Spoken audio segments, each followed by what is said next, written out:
Hey everybody, CVH here with another, it's basically a YouTube specific video. Basically means something that doesn't come from a Twitch highlight where I'm going to talk about all my plays as much as possible. For today's video I'm actually going to be testing out a deck that I've only played a couple times, something that hit number 1 legend a while back, or very close to it. I forget who it was who actually hit number 1, but a very aggressive Midrange Warrior that you can see in front of you. With the Witherhand Cultists, basically you can see the entire list, doesn't run too many actions at all. We do have some for Prophecy, and Burn and Pillage, of course. Got some bursts with Savage Ogre. So I haven't played this deck a whole lot, but heard good things about it, and I want to learn a little bit more, so I'll be queuing it up on the ladder momentarily, and we'll see how it goes.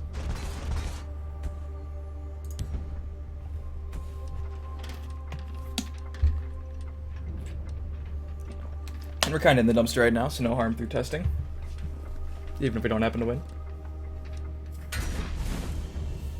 Alright, let's see what Azura High is playing.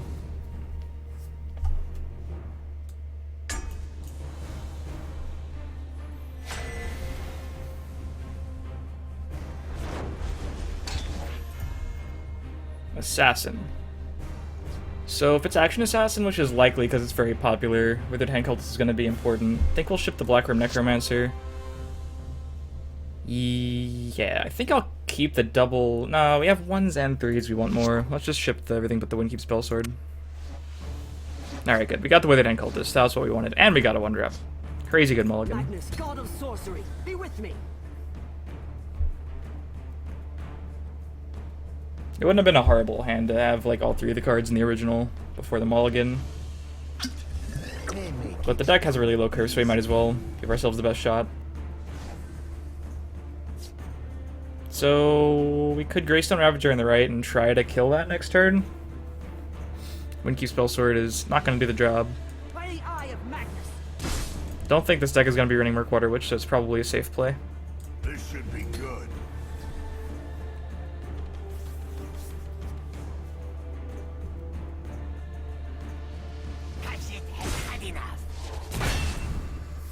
Doing Cuppers is one of the more higher priority threats on turn 2 or turn 1.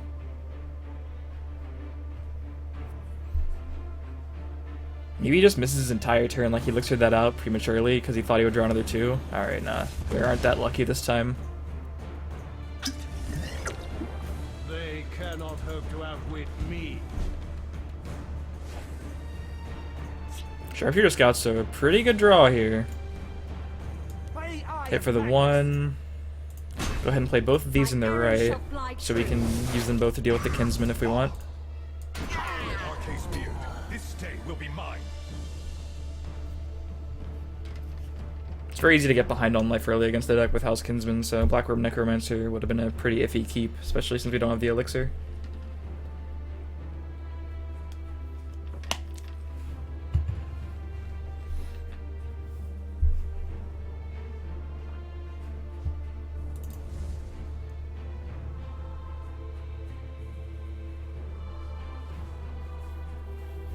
The Lesser Word does indicate that it's Action Assassin too, so we can expect like the usual deck list until we see something weird.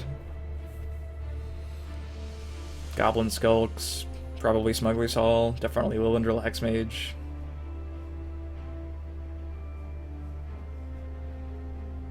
It's taking a long time deep in the tank on turn 3 here. All too simple. I used to be an adventurer like you.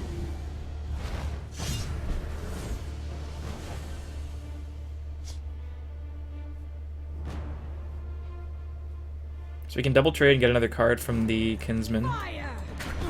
See if that changes anything. Midnight Sweep there would have been fantastic.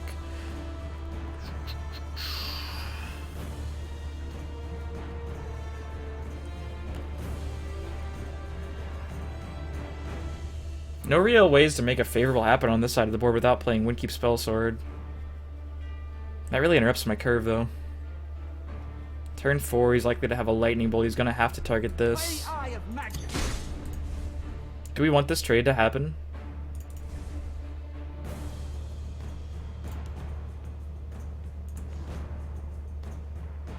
Could just play Mammoth if that's the case. We really did want it to happen. Then he might just try to race, though. I'm gonna make a questionable play. Let's see how this goes. He can attack with his Come Hero if he wants. Next turn I want to play Windkeep with one of my 3-drops, probably Withered Hand Cultist, so I don't want to play it now.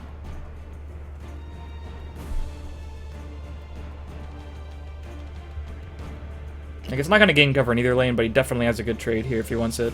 But I'm kind of okay with him not hitting me for 4. That lets him know that I'd rather him not hit my face, though. Maybe he'll just go face. That's a card you don't normally see in the lists. Wonder what it's replacing.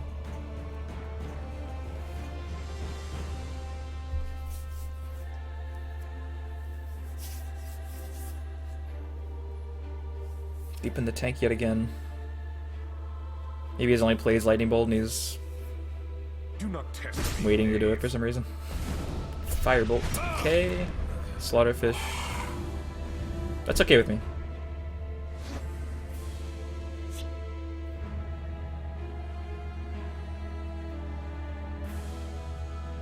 If I don't attack my 7-4 into his 4-2, he has 7 damage coming at me.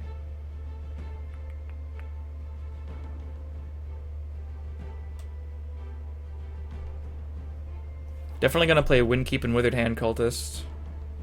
I think I'm gonna take this down now.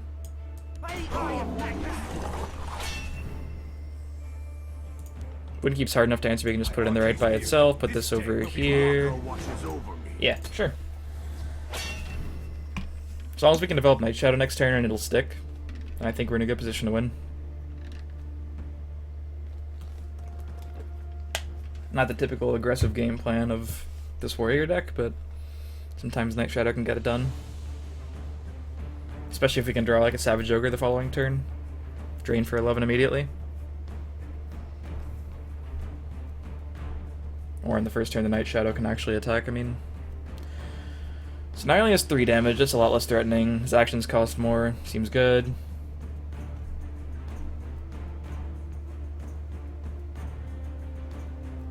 Like, let's say he has Lilindrill and Smuggler's Hall. He can't play Smuggler's Hall. He could play Lilindrill over here to try to kill my... do we even want to do that? Nope.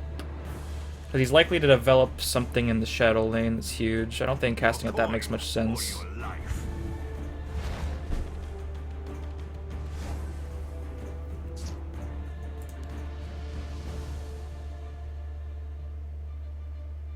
So the real question here is whether or not we want to attack with our other guys, or at least one of them, down to 27.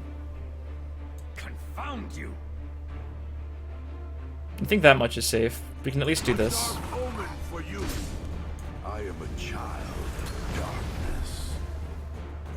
There's no way I'm dead here, because he can only deal 3. There are ways he can kill my 6-5, but I think no matter what, he's going to have to use 2 cards from his hand to do so, like Lightning Bolt, Firebolt.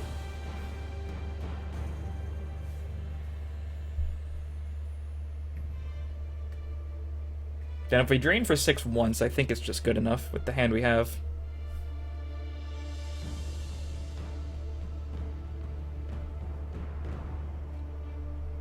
You could Cliff Racer my 3-4 to start getting his actions online, but then we can finish off the Cliff Racer. He's not pushing damage this turn to any reasonable extent, and then we'll just drain again.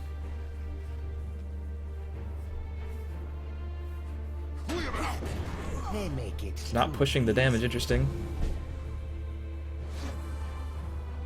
So we go up to 19. He's only going to push 2. I don't think there's any way we're gonna die here. Drain first. Hit here. Hit here. Put max damage on the board, which is double 3-drop.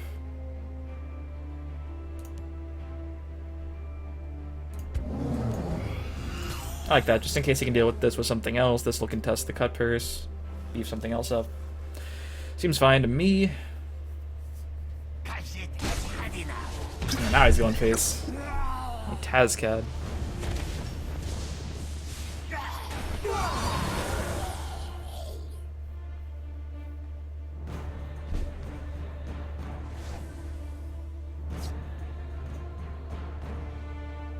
So we can cast out the Derzog if we wanted. Cast out and do nothing. Or we could just Blackworm Necromancer after we attack, which I think is better than Blood Dragon, considering we could get a lot of good stuff back. I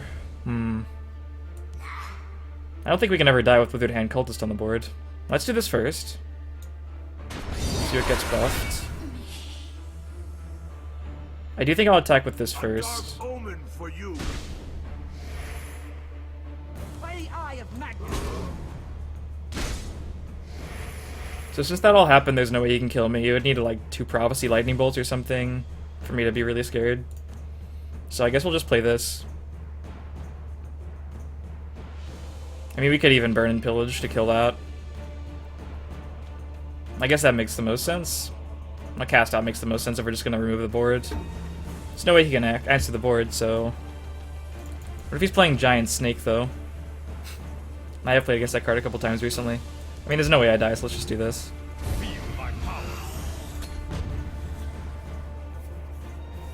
Like, if there was any possible way to die here. Tazcad's been used as not enough damage, Cliff Racers aren't enough damage, Lightning Bolts aren't enough damage, he can't clear the board. And I think we're just good to go. Fun game, though. It always makes you think when you have to do something different than your deck's, actual game plan. Whoever put Lumbering Ogre in this deck in the first place did not expect it to be taking 1-for-1 trades with Cumlorn heroes. I can tell you that with certainty. I hope you enjoyed the video. I'll be doing more highlights and stuff in the future, obviously, so be sure to subscribe if you haven't already subscribed to the channel, and I'll see you next time, guys.